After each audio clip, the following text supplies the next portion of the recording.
fire Charlie Strong. Strong's record at Texas is 16-20. The Longhorns lost in overtime Saturday to a Kansas team that was 1-9. It was their first loss to Kansas since 1938. Strong is expected to speak at a press conference later this morning. Skip, has Charlie Strong gotten a fair shot? Yes, he has. And I must admit, I am shocked that he hasn't seized this opportunity to do a better job at Texas over a 3-year period. I got to know Charlie a little bit personally in my time at the other network. I like him very much. I believed in him. I loved what he did at Louisville as a head coach, coming off the coordinating jobs that he did for Urban Meyer at Florida and 2 national championships. He went 23-3 as the head coach at Louisville over those last 2 years, and I thought, okay, this is going to work at Texas.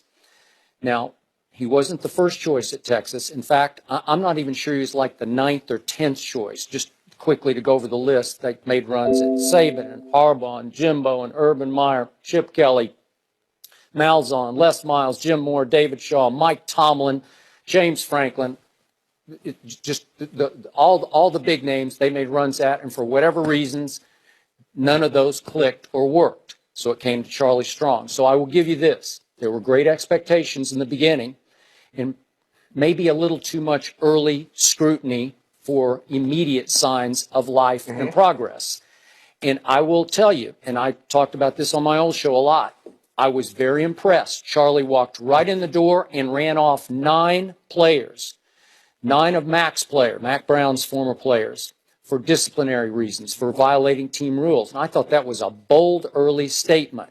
But that crackdown did not manifest itself in early success for his program, as I thought it would, because, as we all know, he jumps out the first year, he goes 6-7. Second year, 5-7. Some big kicking game blunders and breakdowns that looked like they were, in part, coaching blunders. This year, they're 5-6. And I got to tell you, I look hard at what he's done over 3 years, and there's just one statement win. There's one significant win, and it was over the team I root for, the Oklahoma Sooners, not this year, but last year. Stoops, as he will once or twice a year, just didn't have his team ready to play an arch rivalry game. Texas jumped all over him from the start. OU rallied, lost 24-17. And as I look at it hard, that's the only time I said, Charlie's got it going. I know we thought it was on opening night this year against Notre Dame, double overtime, 50-47. But now we know Notre Dame is basically a disaster. So that might be worse than Texas. Well, I think they are. I think they are worse than Texas. I would agree. So that brings me to what happened on Saturday. You just, as the head coach at the University of Texas, trust me, I grew up in this rivalry in the state of Oklahoma versus Texas, so I know it well, and I've spent a lot of time in Austin. There's certain things that the Texas coach just can't get away with, and losing at Kansas with an 11-point lead in the fourth quarter and losing in overtime is just not acceptable. I mean, it's going to be the final nail, man. It's hard to overcome losing to a team that had won 1 game this year against Rhode Island. 1 game against Rhode Island. It's the first time you've lost to Kansas as a school in 38 years. Come on now. And your calling card as Charlie Strong is the defensive side of the football, and he has trotted out some of the worst defenses in all of college football. Right now, they're 97th in yards allowed and 92 in the nation in points allowed. That's not right. That's not progress. And he took over at midseason, as we know, the defense.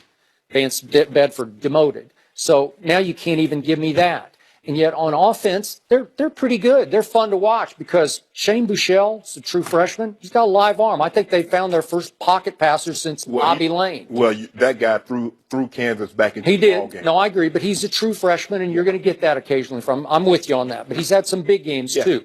And that Deontay Foreman, he's leading the nation in rushing at 186 a game. You want to talk about beasting on people? If I'm Freeman Skip, I show up on Saturdays. Okay. He carried the ball 51 times. Yeah. He carried it 39, 38. Okay. I mean, he doesn't have anything during the week. I'm not showing up until Saturday to play games. So they have recruited okay so far. The first year they were 16th in the country, the 9th the second year, 10th last year.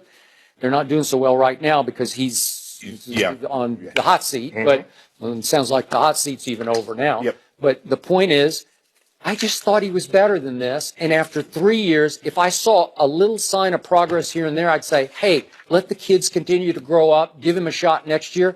I'm sorry, as much as I like him personally, I cannot defend him any longer. Skip, I thought the first year he didn't get a fair shake because at his introductory press conference, one of Texas' largest boosters, Red McComb, says he'd make a great defensive coordinator. Yep. But if you want to win administration, you want to win the student body, you want to win boosters over, you win. And that's all he had to do. If he had one ball game, I'm going to say, the first year, chalk that up. Hey, new system, try to get your guys in there. You're trying to weed out all the bad apples, find out the guys that truly, sincerely want to play football, who truly, sincerely want to be at the University of Texas, and what it means to have that burnt orange on with that the longhorn on the side of the helmet. I need to find those guys. I need to make sure the guys that were here before I got here truly want to be here. So he weeded out. And like you said, when you come in and you lay the hammer down, it needs to manifest itself in wins. It did not.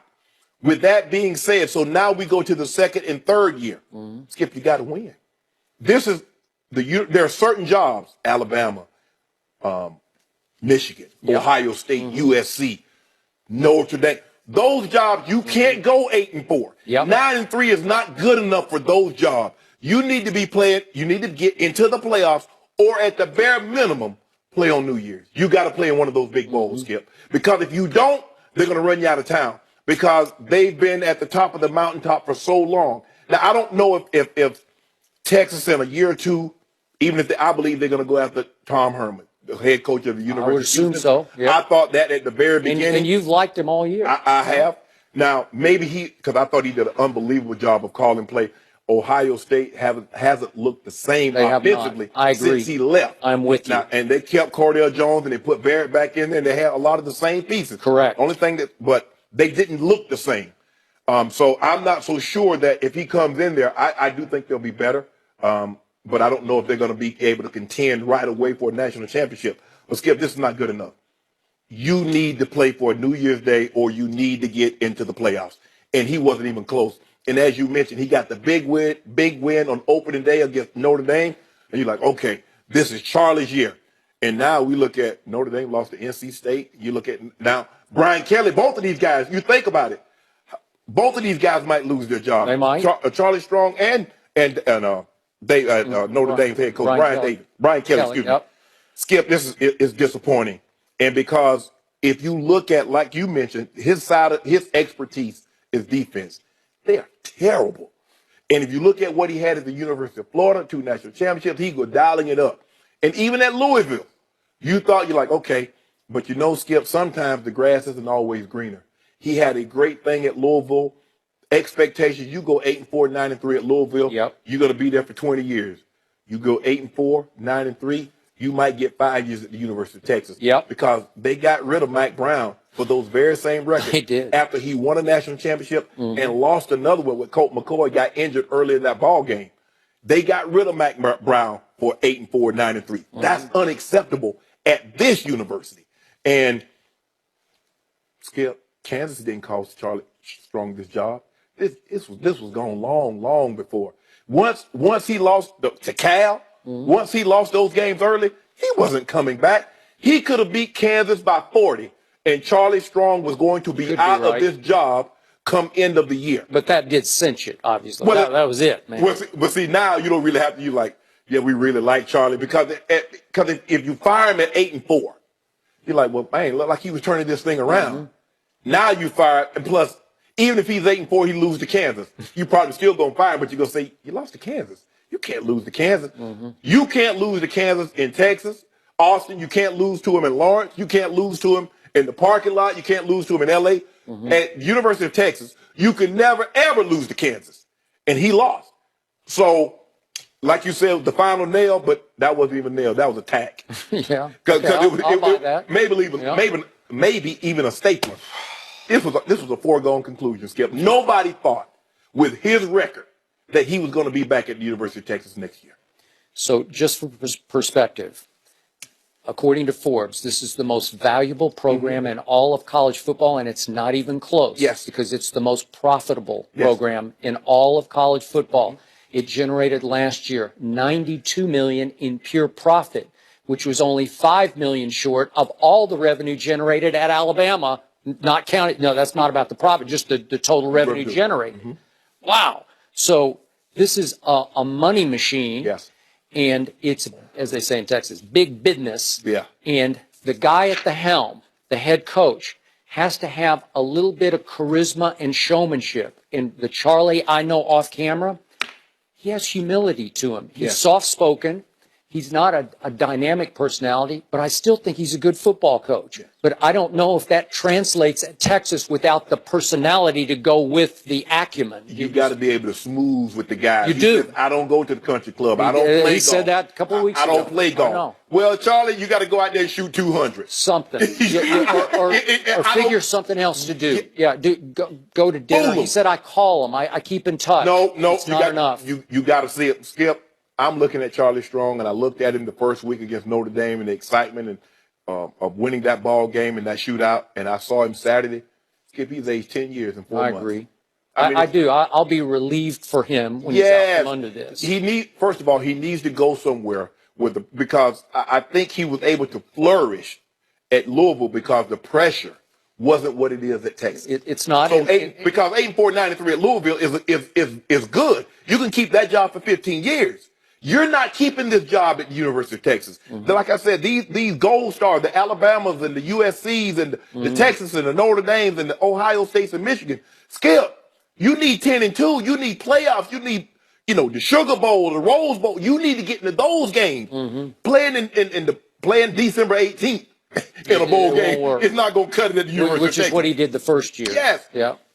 Can't fault him for trying to better his career by taking this job. No. It doesn't feel like enough time to turn it around, but like you said, the expectations of Texas, it doesn't work. For what it's worth, he will get $10.7 million in a buyout. Hey, I ain't looking for no job. You Charlie, we interested in you, coach. Nah. Click. I'm not working this year. Hey, I'm looking at the call ID.